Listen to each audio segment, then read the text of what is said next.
Gawa tayo ng French crop Pinoy version. May pinakita siyang picture sa akin, kaya gayahin natin. Textured natin yung itaas, bawasan na rin natin yung pinakang haba nito.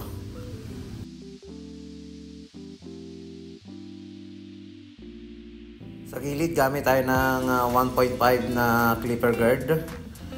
Yung ipinapagaya niya sa atin ay foreign na model, kaya iba yung buhok nun, iba rin yung shape ng ulo. Ang importante, makuha lang natin yung forma ng buhok at saka yung kung paano yung gupit sa gilid nito.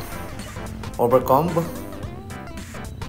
And then, zero close para makagawa tayo ng pinakang baseline. Kadalasan kasing ipinapakita ng ating mga client ay yung mga foreign na model. So, ang gawin natin, gayahin lang natin. Basta sabihin lang natin na iba yung texture ng buhok at iba rin yung shape ng ulo. Gamit tayo ng trimmer, tanggalin natin yung ibabang bahagi ng kanyang buhok.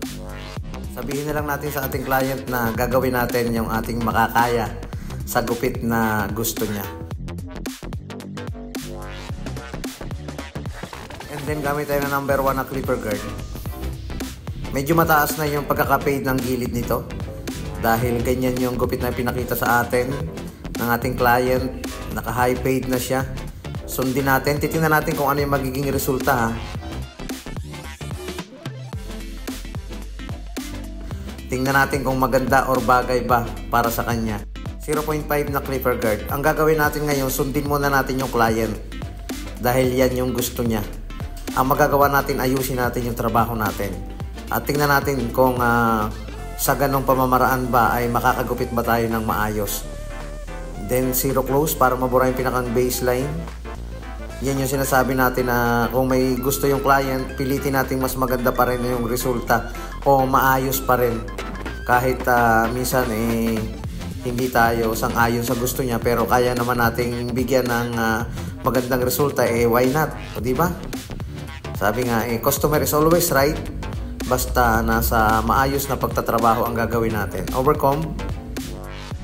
Wala itong kanto yung medyo pabilog na pag-overcomb. And then tanggalin natin yung velcro pads.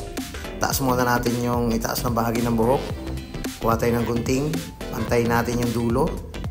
Medyo mahaba muna sa may gitna. And then ibaba natin yung natirang buhok sa ibabaw. Putulan natin. Ganon din dito sa kaliwang bahagi. Medyo mahaba yung pinakang sentro. Nipisan ng konti. Tapos yung nasa ibabaw, ibaba uli and then saka putulan. Okay na. And textured uli yung ibabaw. Bawasan yung bigat ng dulo para mas maganda siyang lagyan ng hair product. Lagyan ng konting ahit dito sa may kantuhan para malinis tingnan. Tuyuin, i-blower muna natin. And then lagyan ng hair volume powder. O, diba? Suklayin ng malaking suklay. Umorma na yung kanyang buhok. Ayon sa ipinakita niyang gupit ay medyo kahawig na.